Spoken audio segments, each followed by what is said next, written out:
General Asim के ऊपर ये आई होप के स्मूथली मामला आगे चले जाए। सबसे जो बड़ा जिम्मेदारी होनी है ना, नेशनल सिक्योरिटी से ज़्यादा ये जो अभी चीज़ हम पॉइंट डिस्कस कर रहे हैं, ये उनके ऊपर बहुत बड़ा बोझ होना है।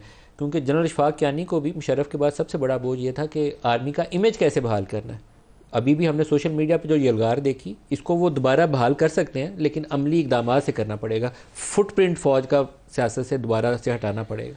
मैं मलिक साहब दो सिचुएशन को माजरत के साथ जो है ना इक्वेट नहीं करता। जनरल मुशर्रफ के वक्त जो थी और बहुत से फैक्टर्स से जो बड़े एक्सट्रीम पे पहुंच चुके हुए थे। एक तो जनरल मुशर्रफ खुद बावर्दी सदर थे, उनका सियासत में उनकी एक सियासी पार्टी थी, PMLQ जो है उनकी एक सियासी पार्टी थी, बल्कि 2-3 पार्टीज थी। पैट्रियट भी जो है उन्होंने पीपल्स पार्टी से तोड़ के बनाई, PMLQ जो है PMLN से तोड़ के बनाई, साथ उनकी तीसरी पार्टी MQM भी थी उस वक्त जो है।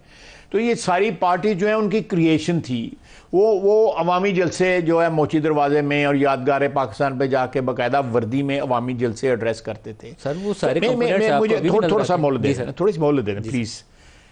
वो सिचुएशन जो है मेरा ख्याल है कि वो that was one big extreme कि आपने टेक ओवर किया हुआ है, कॉन्स्टिट्यूशन एब्रोगेट किया हुआ है, फिर LFO जो है वो नेशनल असेंबली से उसको इंडोर्स करवाया गया।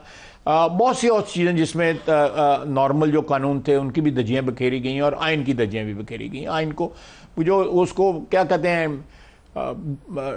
उसको डिसफिगर कर दिया गया जो है आइन को।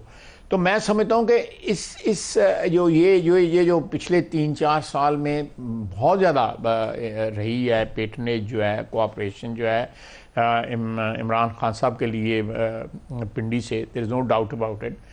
अगर उसको और उसको किया जाए कंपेयर जो है, मेरा ख्याल है इसमें बड़ा फ़र्क है कि कई चीज़ों में आपको ज़्यादा तजावुज़ नज़र आएगा, कहीं पे कम तजावुज़ नज़र आएगा।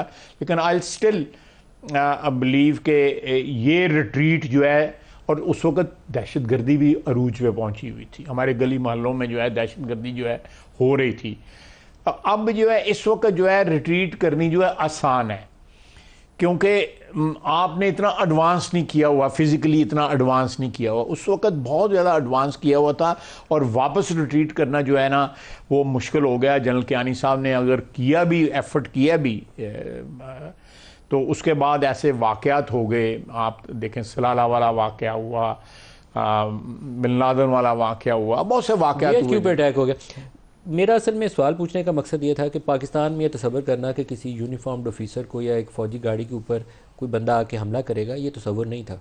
मतलब तहफ़्फ़ुज़ की ज़मानत समझा जाता था कि यूनिफॉर्म शख्स है या फ़ौजी गाड़ी है तो यहाँ पे जाएंगे तो आपको तहफ़्फ़ुज़ की ज़मानत है। लेकिन ये मुशर्रफ के बाद हुआ, जो जनरल कियानी को दोबारा फ़ौज के इमेज बहाल करने के लिए फिर काम करना पड़ा।